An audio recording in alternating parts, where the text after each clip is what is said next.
પણ રવિવારે પડેલા વરસાદ બાદ ભારે નુકસાનના દ્રશ્ય સામે આવી રહ્યા છે। ગોતવા દ્વારકા આવાસ નજીક બે કાર જમીનમાં ખૂંપી ગઈ હતી। જ્યાં વીજળીના કેબલ અને ડ્રેનેજ નાખવાનું કામ કરાયું હતું ત્યાં આ કાર ખૂંપી ગઈ। આ દ્રશ્યો આપ જોઈ રહ્યા છો કઈ રીતે બે કાર અહીંયા કાદવ કિચડમાં ખૂંપી ગઈ છે। કામગીરી બાદ યોગ્ય દબાણયુક્ત પુરાણ ન કરાતા જમીન પોચી બની ગઈ। ગઈકાલે ગોતામાં 7 ઇંચથી વધુ વરસાદ પડ્યો હતો અને આ વરસાદમાં ભારે નુકસાનીના દ્રશ્યો હવે જેમ જેમ પાણી ઓસરી રહ્યા છે તેમ તેમ સામે આવી રહ્યા છે।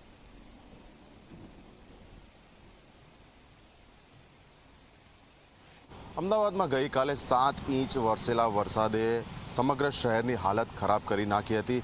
વરસાદે વિરામ લીધો તે બાદ પાણી પણ ઓસરી ગયા છે, પરંતુ પાણી ઉતર્યા બાદની પરિસ્થિતિ જે છે તે હવે ધીમે ધીમે સામે આવી રહી છે। આપ જોઈ શકો છો આ ગોતા વિસ્તાર જ છે કે જ્યાં ગઈકાલે 3 કલાકમાં 6 ઇંચ કરતાં પણ વધુ વરસાદ વરસ્યો હતો ને તે બાદ આખા રોડ પર પાણી થઈ ગયા હતા, પરંતુ પાણી હટ્યા બાદ હવે આપ જોઈ શકો છો આ એક કાર છે કે જે જમીનમાં ખૂંપી ગયેલી જોવા મળી રહી છે। ને આ એ જગ્યા છે કે જ્યાં થોડા દિવસ પહેલાં સ્થાનિક વીજ કંપની એટલે કે યુજીવીસીએલ દ્વારા મોટા પાયે કેબલની કામગીરી કરવામાં આવી હતી। આ ઉપરાંત મ્યુનિસિપલ કોર્પોરેશન દ્વારા ડ્રેનેજ લાઇન નાખવાની પણ કામગીરી કરવામાં આવી હતી। એટલે આ વિસ્તારમાં ફક્ત એક નહીં બીજી કાર પણ આપ જોઈ શકો છો કે જે જમીન પોચી થઈ ગઈ છે, તેના કારણે અંદર ફસાઈ ગઈ છે। એટલે આ દ્રશ્યો ફક્ત એક વિસ્તારમાં નહીં, શહેરમાં જુદા જુદા વિસ્તારમાં હવે સામે આવી રહ્યા છે કે જ્યાં પાણી ઉતરી ગયા છે, પરંતુ યોગ્ય પુરાણ ન કરવાના કારણે અનેક ઠેકાણે લોકોને હાડમારી વેઠવી પડી રહી છે અને પોતાના જે વાહનો છે વિવિધ કિંમતના તેને પણ વ્યાપક નુકસાન થયું છે। એટલે હાલ